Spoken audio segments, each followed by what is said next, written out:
spring camp for South Carolina, and we'll get into that as well. We'll also look back on the Clemson game, the Clemson spring game over the weekend.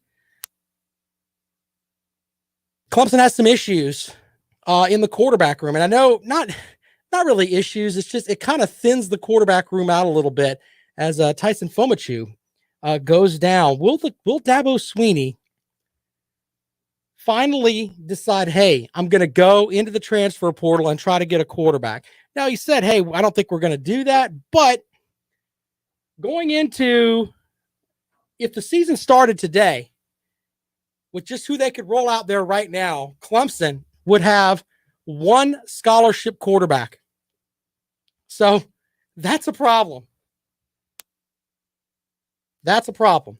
So we'll get into that momentarily. Also, the stuff on the national championship game.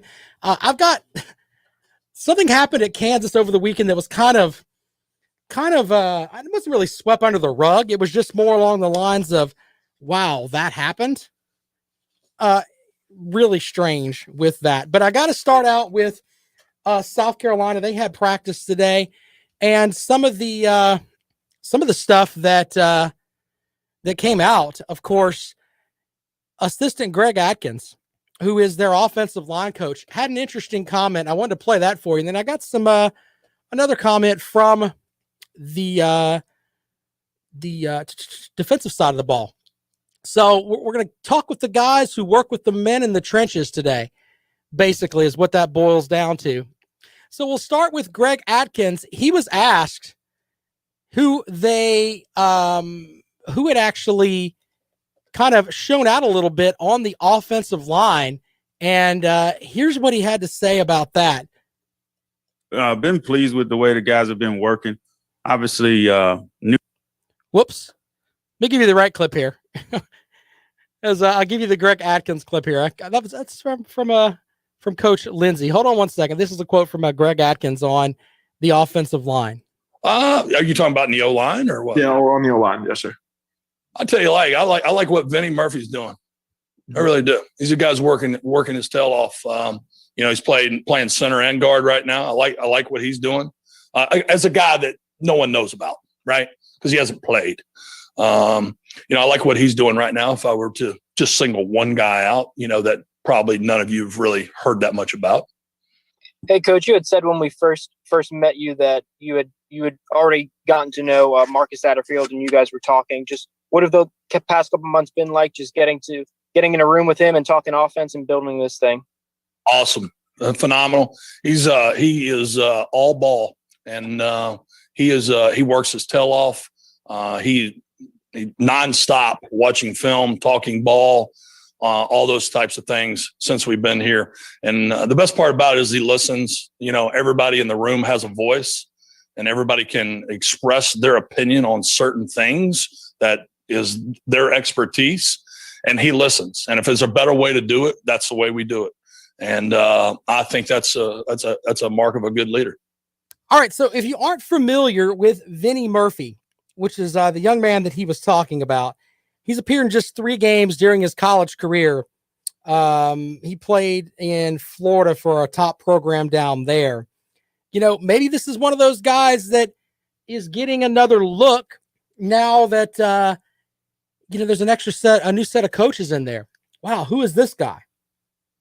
So we'll see exactly what comes of that. It's interesting to hear a different name there.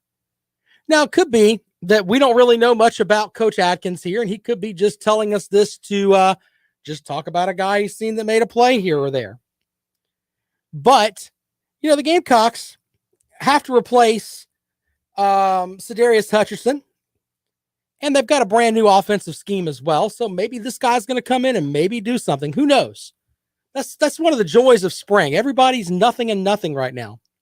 So that's offensive line coach Greg Atkins. Now, on the defensive side of the ball, Coach Lindsey talked a little bit about who's impressed him as they have gone through 4 practices now. Here's some comments from Coach Lindsey. I've been pleased with the way the guys have been working.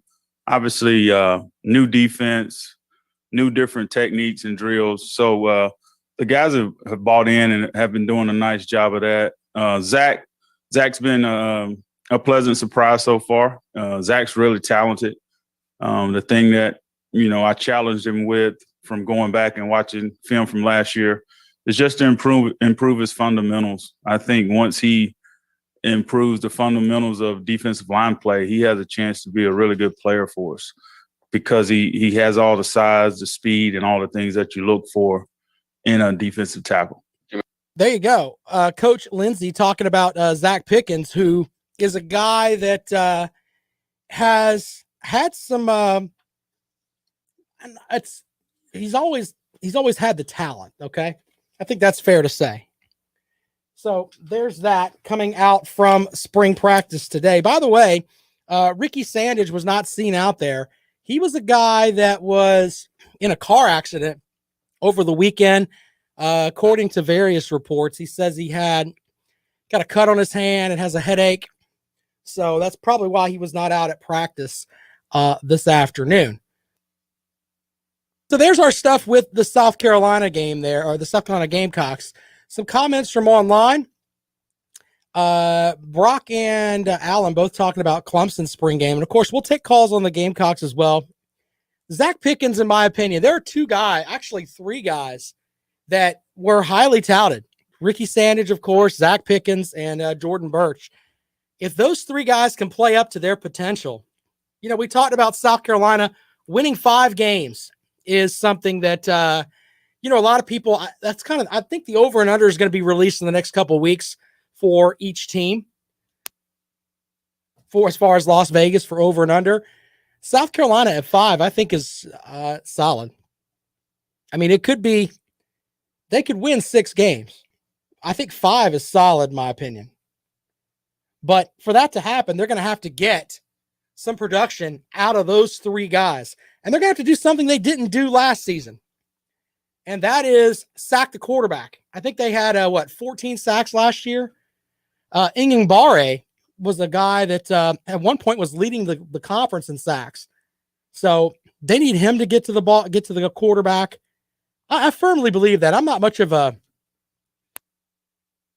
believe stopping the run and hitting the quarterback is the building blocks for a great defense, in my opinion. I mean, teams that rush the quarterback, and a perfect example, we can just look to the upstate. When Clemson won their last national title, when they embarrassed Alabama by 4 touchdowns, what happened? They made Tua Tagovailoa uncomfortable.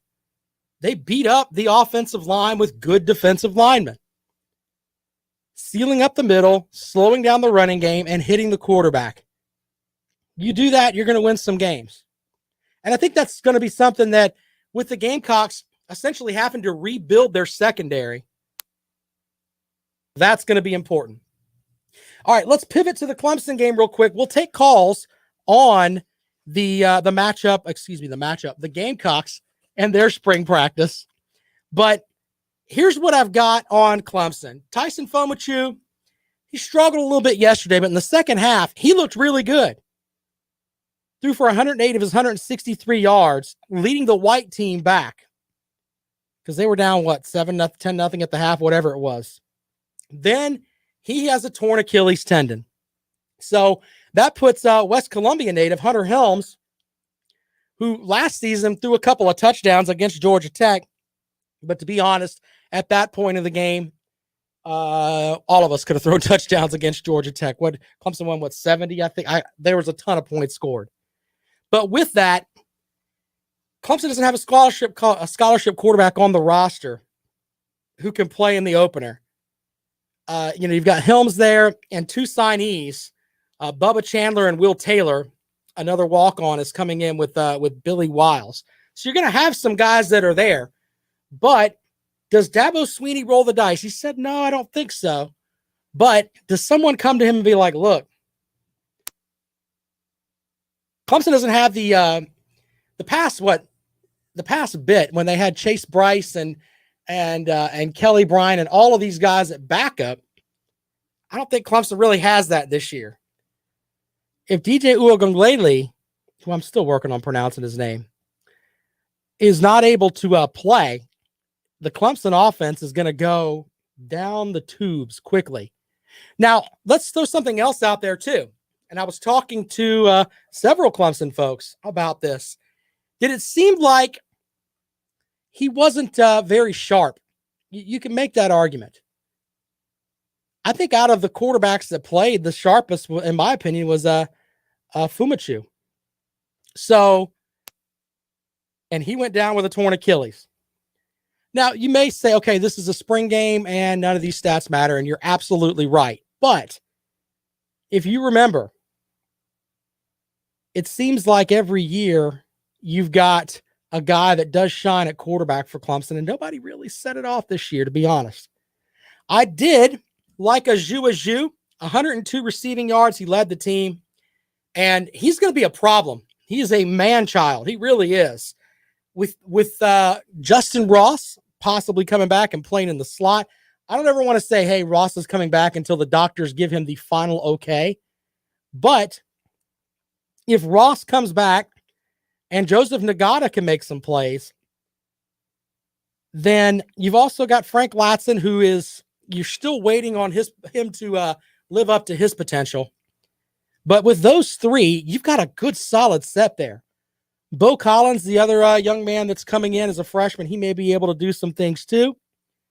But as far as that goes, yeah, you like that big set of three there. There are several options at running back. You've got Lynn J. Dixon and Ches Malusi. Those guys are the veterans. So also, they've got several other options at running back, including Kobe Pace, who looked really good to me.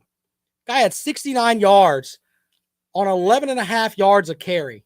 Now, I know it's a spring game, ladies and gentlemen, but I'm just talking about what I've seen there. Okay? So your thoughts on the spring game there for Clemson. Some comments from folks over there on online watching. We appreciate those guys. If DJ gets injured, your season is over. You're right. You're absolutely right. That's how important a talented quarterback can be. And right now, Clemson doesn't really have any depth there. No disrespect to Hunter Helms, of course, from the fine city of West Columbia. But I don't think he's on par right now with Uiagalelei. Uiagalelei. There we go. Uiagalelei. I've got it correct now. But we'll take your calls tonight at 803-978-1832, 803-978-1832. Blake online says, you may have already mentioned it. I haven't yet because we were actually talking about stuff that were on the field. But the Houston police are now investigating Deshaun Watson. I think this is good because we'll have some actual clarity, not just an attorney that's out there throwing things around without any rebuttal from anyone else. If the police come out and say that something's there, then we'll be able to check that out and go from there. So after the phones we go. Good afternoon. Welcome to the Rundown. Hey, man. The What's up, buddy? spring game was great except for Tyson Pumachan getting hurt. Yeah, man, that was the tough thing there for Clemson, losing their backup quarterback. Tough, man. I think that Dabo's going to have to swallow his pride and go to the transfer portal and bring in a quarterback. That's kind of the big question. Will he do that? And you know what? I don't think you use the term swallowing his pride. It's not an issue of swallowing his pride. It's an issue of this is what you're going to have to do in today's day and age in college football if you want to be competitive. You're going to have to use the transfer portal, in my opinion. Well, Dabo has used it before with the kid from Stanford. It was a graduate transfer, right? And he never saw the field. But right. I mean that kind of move could be important though. Get a guy that I've seen several different guys mention. Maybe one of the young men from LSU is going to transfer, but someone that's actually had some playing experience would probably be the way you want to go. What have you heard about Bubba Chandler and Will Taylor about being drafted in the MLB? Well, that's the thing. We don't really know if they're going to get drafted. They're probably going to go. So, you can't really hang your eggs in that basket. So, and that's the other thing. I mean, if they're given first or second round money right out of high school, that's going to be hard to channel. Yeah, that's going to be hard to channel them out of, hey, come to Clemson and play. And by the way, play both sports. That's going to be tough. All right. Thanks, man. Hey, man, appreciate it. Have a great day. All right, there you go. Another question here from Brock. Was Clemson's defense that good or was their offense that bad? You know, before we go to break, I'll give you my opinion on that. They were using one of the question marks for Clemson this season is going to be the offensive line. And you can make an argument that the offensive line has teetered off a little bit in the past couple of seasons, and I'd be willing to buy that. But with this spring game, it almost looked like a turnstile in some spots of it. Now, with that, though, you had a lot of ones playing with a lot of twos. You didn't have your ones all playing together. So the continuity was a little bit off there. But one thing Clemson does have, and I believe this, is Clemson has a lot of depth on the defensive line. And by the way, Clemson's had some guys that didn't play. Skalski didn't play. I mean, you've got guys that in the secondary that weren't quite out there and ready to go.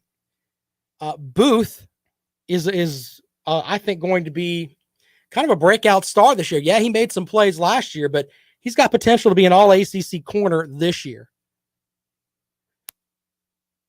803-978-1832.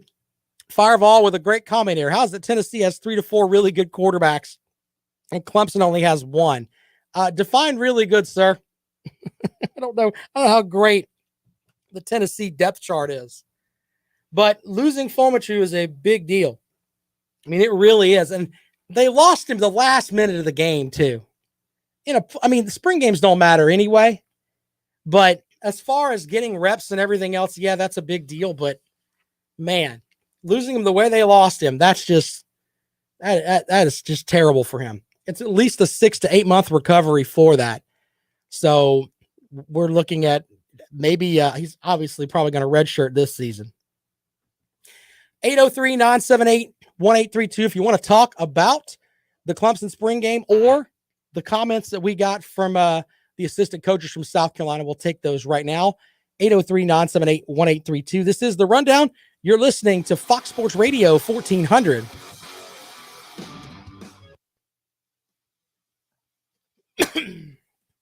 Man, you're reaching, brother. If you're thinking that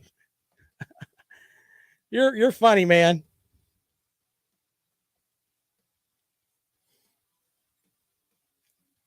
I'm not buying that.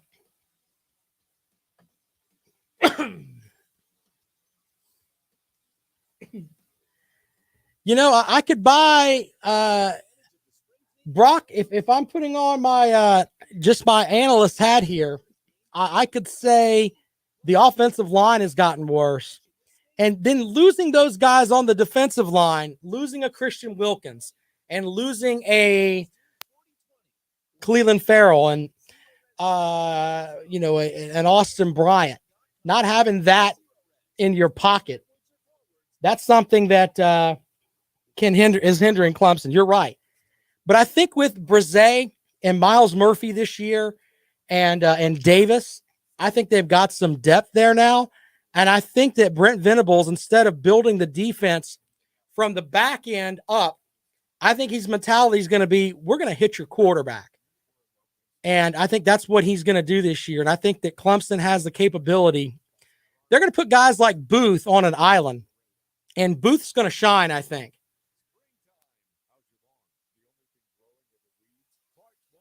And with that, we'll see what happens. Skalski's going to be a big deal. He's got to stop getting ejected. That's a big thing too. So, yeah, but I think Clemson's going to hit the quarterback. JW, you're right, man. I mean, Fireball up there says 2 out of the 4 guys. I doubt it, brother. I mean, our Tennessee guys, I mean, here's what I know about Tennessee right now. Guys quitting and guys beating up cats. You know?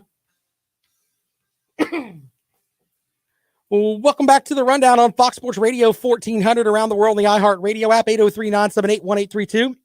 803-978-1832. Brock says he thinks Clemson has slowly gotten worse since 2018. You can make that argument. Fireball says 2 out of the 4 quarterbacks at Tennessee would compete for the starting job at Clemson. Fireball is drinking early today. Jed says Alabama surely has a cast-off that can go play at lowly Clemson. That's funny. He also says lack of game planning, scheming makes a huge difference, and playing a vanilla in scrimmages doesn't show true for the defense. Yeah, you're right about that. Another comment from Fireball, better hope dude is tough, because if not, that's an 8-4 season at best for Clemson. Yeah. Yeah, I mean, I think that's very fair. And you know what? That puts more pressure on the offensive line for Clemson. They're going to have to keep Uiagalelei clean if they want to have a chance. He can't be getting hit every play. So there you go with that. Jerome with a comment. Watson is 22-18, 22 accusers, 18 supporters. Can he get to 500? The stuff with Deshaun Watson, man, the big thing with that is that I think I've said this from the start. If he did something wrong, he should be hung from the long arm of the law, man.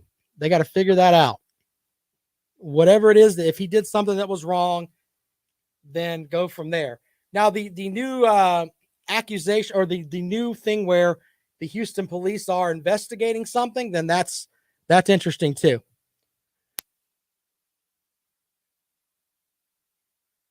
(803-978-1832) 803-978-1832 is the number to call if you want to talk about the big spring game over the weekend with Clemson, and of course South Carolina. We can talk about them as well. I wanted to play a couple things for you here today. You know, I kind of wanted to relive for just a second the game-winning shot from Gonzaga as they knocked off UCLA. Absolutely an amazing shot. And I wanted to review this just for a second, but then I had a question for you. So check out this. This is on the call from Westwood One. Dribbling to the right side, it's Juzang. 7 seconds to go. 6 seconds. Juzang in the paint. Fade away. No! Got his own rebound. Slithers to the rim and lays it in. 3 seconds to go. We're tied at 90. Here comes Suggs. Long three for the win. Banks it home! Banks it home! Jalen Suggs. A deep banked three to send Gonzaga one step closer to history. Unbeaten Gonzaga comes up with the hero play of the year from the freshman, and they're one win away from an undefeated national championship. 93-90, Gonzaga and Baylor playing Monday night for the title, thanks to the star of the night, Jalen Suggs. Count the bucket. Ball game over. 93-90, Bulldogs win it. All right, so an amazing call there from the folks at Westwood One. And I tell you what, you have that game, okay? And I think that you look at it from this perspective, I think it's this generation's version of the Christian Laettner shot. Now, when I say that, you go back to the 1992 Elite Eight, and maybe I'm showing my age a little bit here, but I remember this shot from Christian Laettner, and it's something that it's still, to this day, it still haunts Kentucky fans. Bobby Hurley up the floor with Laettner. They throw it to left of the floor. Laettner catches, comes down, dribbles, shoots, scores! Christian Laettner has hit the bucket at the buzzer. The Blue Devils win it, 104 to 103. Look out, Minneapolis! Here come the Blue Devils! Man, I tell you what, man. The voice of the Duke basketball team, Bob Collins there, really bringing it home. Out to the phones we go, 803-978-1832. Welcome into the rundown. Good afternoon. Hello. You're on the air. Go. Well, call back. All right, 803-978-1832. Now, I ask you, when you hear both of those calls, which one do you think sticks? And what I mean by that is the one that you will always remember. For me, it's the Laettner call, okay? I'm not taking anything away from what the young man did for Gonzaga, who an outstanding shot. But I think that you go back and look at it, the pass from Grant Hill with 2.9 seconds to go, as he goes the length of the court, and he grabs that, or Leitner grabs that ball, spins, and shoots it, and puts it in there. Now, by the way, people seem to forget the play before, where Kentucky had the ball with 19 seconds to go, and they dribble up, and Hodges throws up a ridiculous shot that Rick Pitino looked at him like he shot his dog or something, and yet that goes in. And Kentucky looks like they're going to do it. And Grant Hill makes that big pass, and Christian Leitner with that shot for the win. He's still hated in Kentucky, by the way. We'll take your calls on that at 803-978-1832. Which shot sticks with you the most? Or is it about the same? We'd love to take calls on that at 803-978-1832, 803-978-1832. That is the number to call to join us on the rundown this afternoon. We're right here on Fox Sports Radio 1400. Of course, around the world on the iHeartRadio app, I'm going to tell you who I think is going to win tonight's big matchup between these two powerhouse programs, because that's kind of what they are now. We'll get into that in a moment. You're listening to the rundown on Fox Sports Radio 1400. Which one do you guys like, man?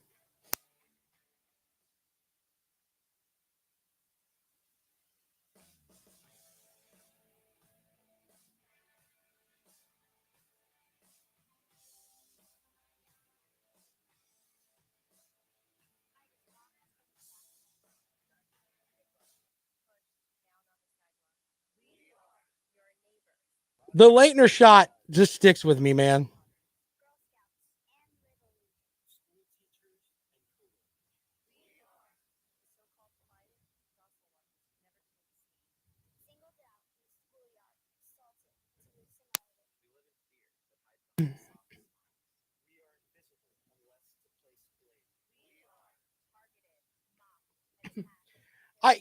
Nick, here's my thing on that, man. The thing with I don't have they named Davis the head coach yet? If I missed that, then that's interesting, because we had the comment. What was it? Yeah, we had the guy on that said that Bubba Cunningham, the AD for North Carolina, wanted a guy with experience.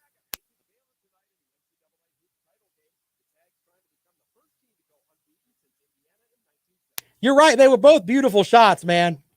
I think the shot that Leitner hit, though, was more tough, because you had the long pass in, and the way that he caught it and then stepped and shot it. Impressive. Without traveling and anything else. So, yeah.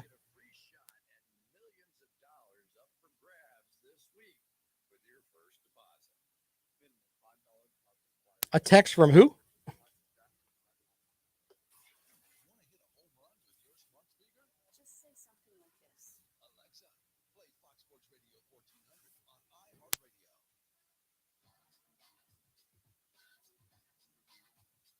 Ah, there we go. I do see it now. Well, welcome back to the rundown on Fox Sports Radio 1400. We had on our North Carolina insider, Mr. Andrew Jones, last week, and he said that Bubba Cunningham, the athletic director at North Carolina, was not going to hire somebody unless they had some head coaching experience. And Andrew Jones has been following the Tar Heels for a long time. I assure you that Andrew Jones is, when he got this message, or when he found out this was going to happen, he probably stepped back and had like that jaw-dropping moment there. But according to Sports Illustrated, North Carolina is going to hire Hubert Davis as their next men's basketball coach. The Chapel Hill Board of Trustees is meeting to approve his new contract today. He recently completed his 9th season as a member of Roy Williams' coaching staff at North Carolina. And He's also served as the head coach of the UNC junior varsity team. So with that, the Observer says that Bubba Cunningham interviewed at least 8 candidates over the weekend, including 2 who did not play at North Carolina. That is shocking to me. The fact that they interviewed 2 people that didn't play there, that's kind of crazy. But you know what? I think for on this front with Hubert Davis, this is a big deal because they stayed within the North Carolina program. He's a guy that has obviously been on the recruiting trail.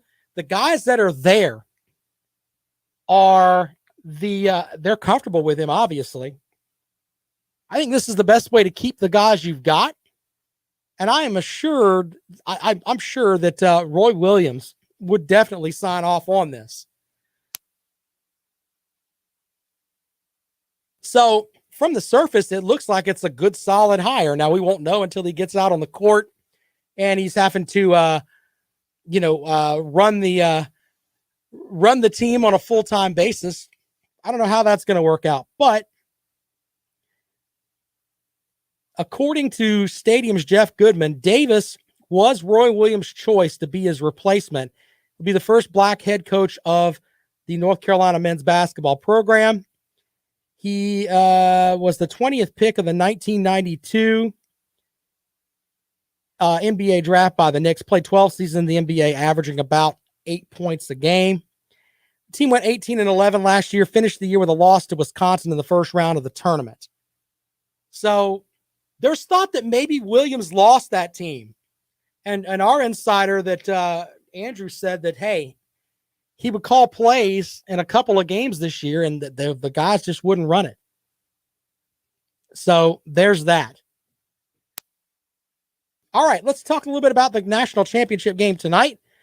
Gonzaga and Baylor.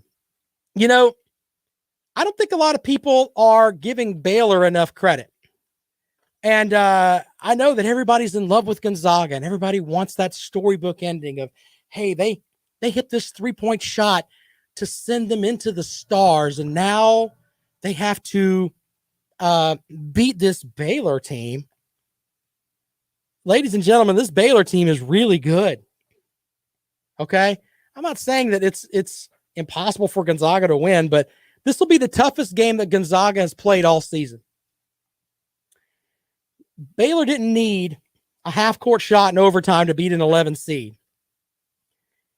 They beat Houston, the 2 seed in their region. They had a 25-point halftime lead. They won by 19. They have the ability to coast and knock you out. They've gotten better and stronger throughout the tournament. Good shooting inside and outside, and they play D at a very, very high level on the perimeter. So with that, Baylor, I think, has a realistic chance of winning this thing, but you can't take anything away from Gonzaga. They've got a ton of weapons. Now, you think about this too. The defense they played against UCLA, you can argue that maybe it wasn't that great. Maybe UCLA played a perfect game and they still lost. But Drew Timme basically looked like Tim Duncan out there for Gonzaga. So he's out there doing his thing. Jalen Suggs doing his thing.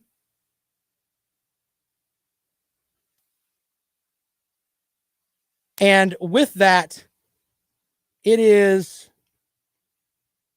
very interesting to look at this and say, all right, Gonzaga they'll have no issues on some fronts, but I think this is going to be a back and forth battle tonight. 803-978-1832, 803-978-1832 is the number to call if you want to join me here on the rundown. Alex has jokes online. Clemson's Sean Jake Bentley. He may play well as long as he's not playing against Clemson. That's funny. Hilarious. 803-978-1832, 1832 is the number to call if you'd like to join us here on the rundown this afternoon, right here on Fox Sports Radio 1400. You know, the more and more I think about it, I think it's going to be a back and forth matchup tonight. It's going to come down to rebounding. And with that, I'm going to take Gonzaga. I think they'll finish 32-0. Be the same record as that 1976 Indiana team. You know, I think that UCLA gave them a good shot. I think they've got their heads screwed on right now.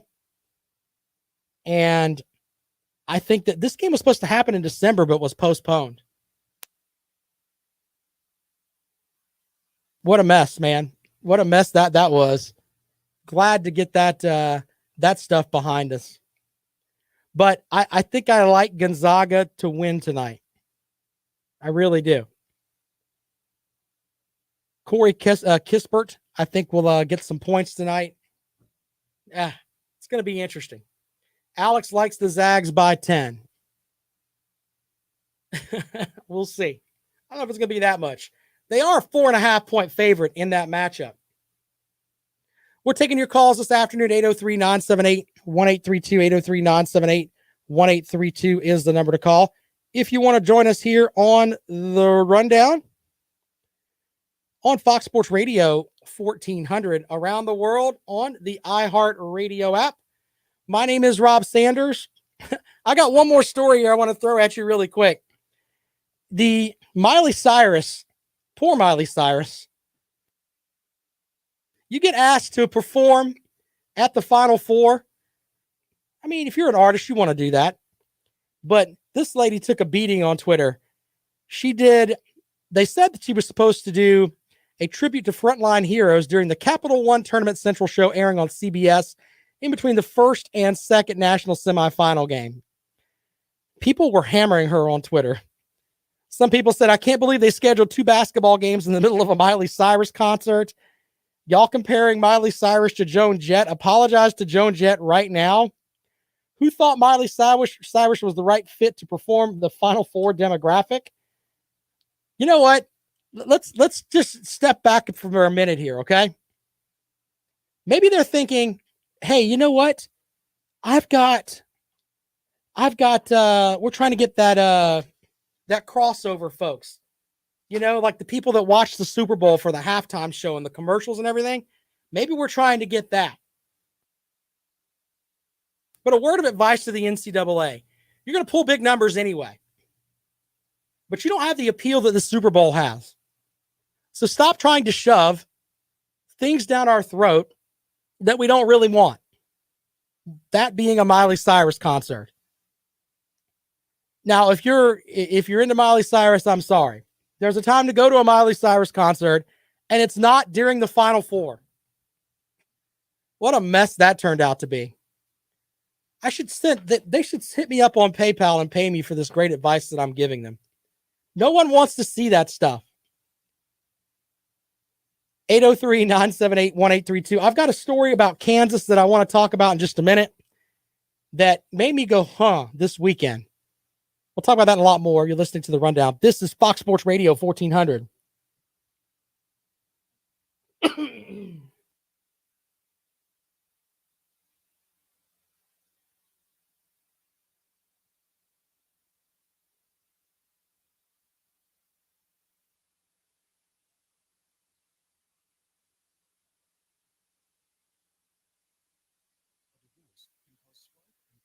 I mean, Prescott was... Hold on, let me see here. I think Dak was better. I think Dak was better than T. Martin, guys. I'm not trying to get into it with you guys fighting over there in the SEC West, but yeah.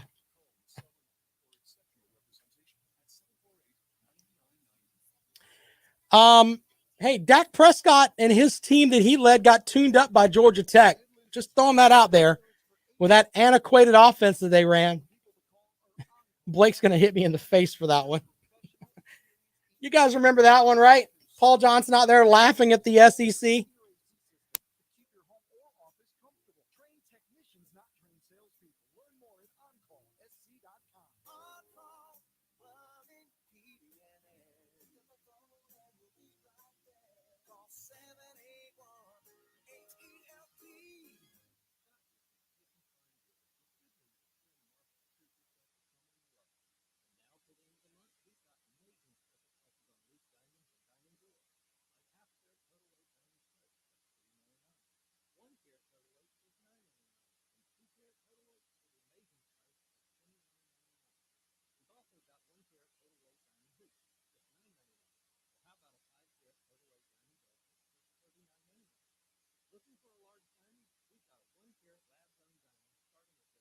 Man, you guys are going hardcore on that with the T. Martin's coach.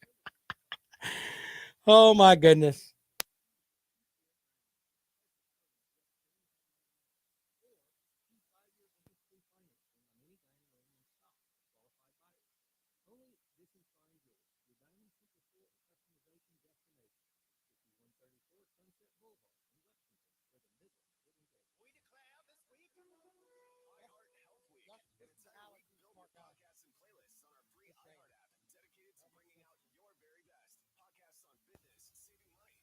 You know what I mean?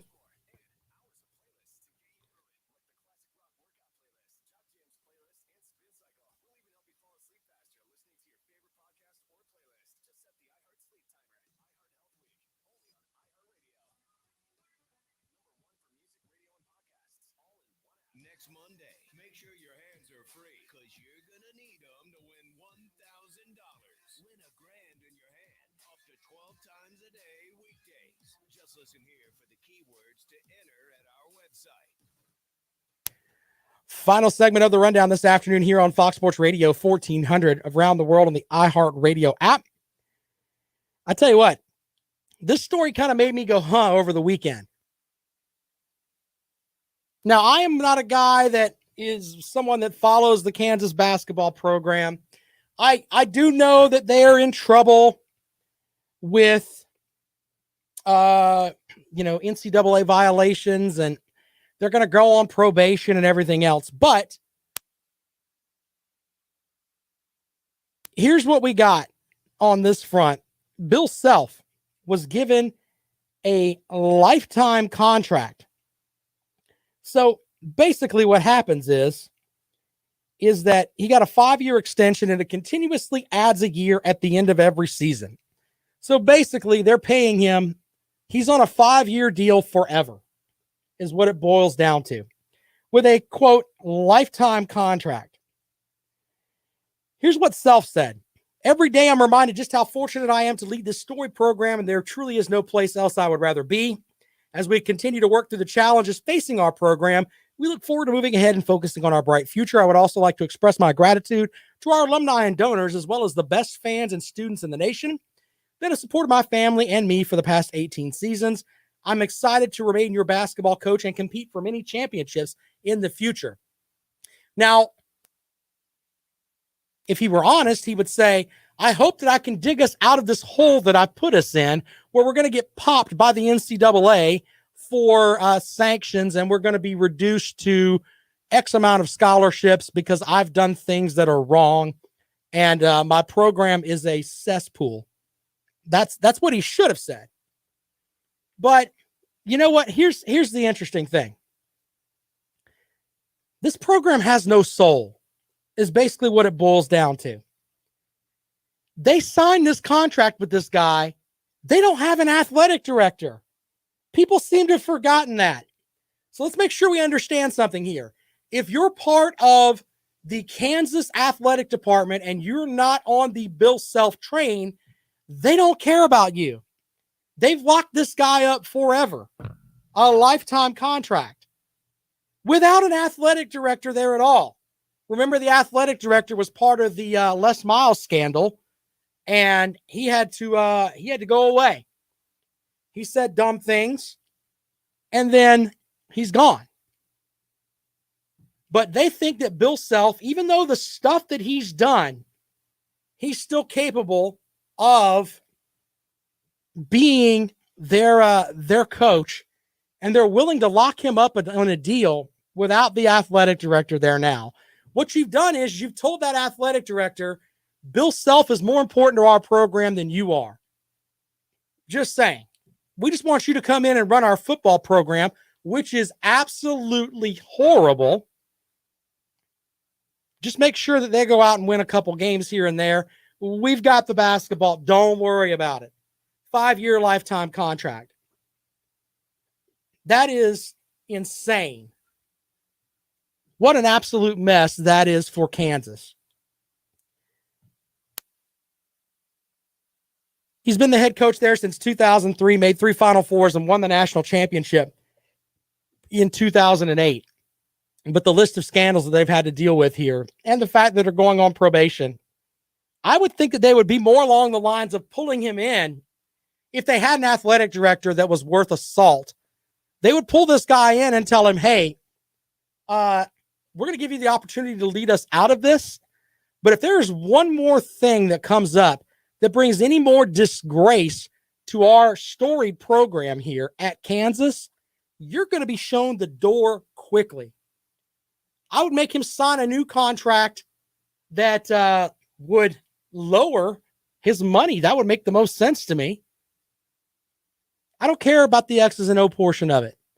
If you're bringing all this bad press to us and you're setting us up where our program could be in the land of failure because of stuff that you've done, you shouldn't be the head coach there for that long, man. They've fired people for less, by the way. 803-978-1832, 803-978-1832. Nick with a great question online. Which circus is worse, KU with Self or Vince McMahon running the WWE? You know, for those that don't follow the WWE, I have my 2 cents on that too while I've got a minute here.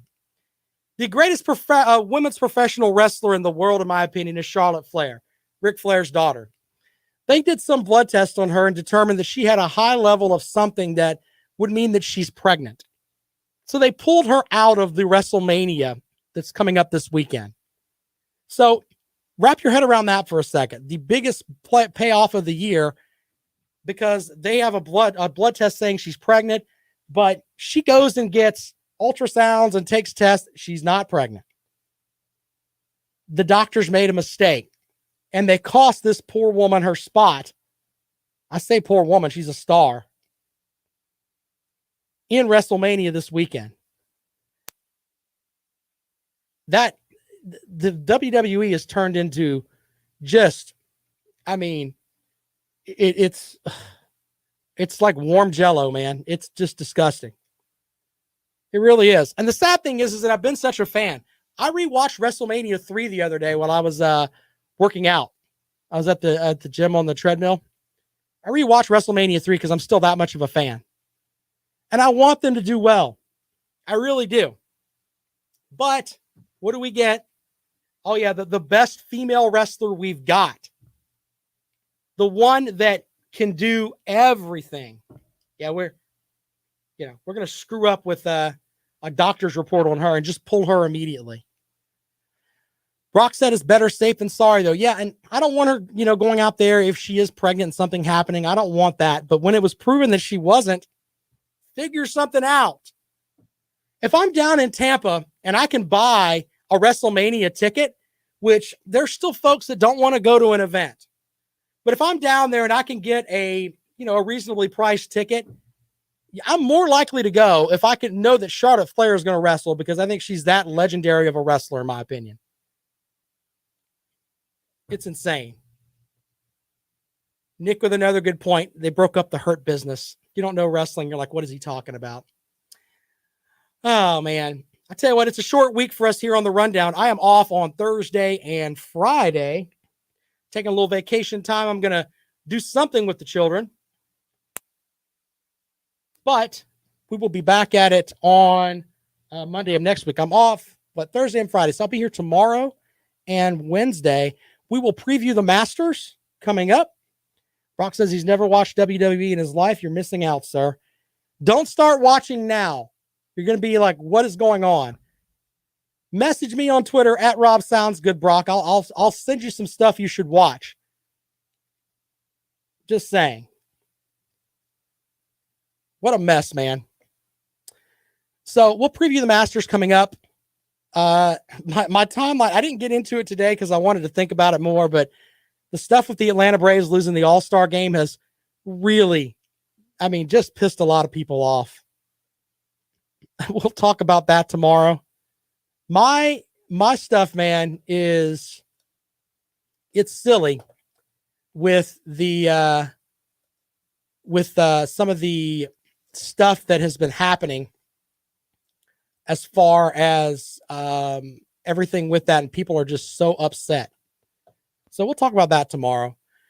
Don't forget, Clemson Sports Talk is next. Lawton Swan, the czar of Clemson Sports, will take you home this afternoon. Stop looking at me, Swan. Yes. Fire it up out there at Castle Day Swan.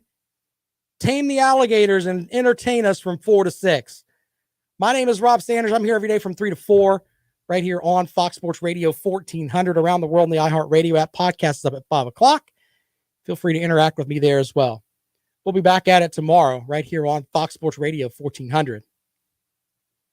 Hey, you guys rock, man. You guys are awesome. See you later, all right? Don't watch any new WWE, Brock. It'll ruin you.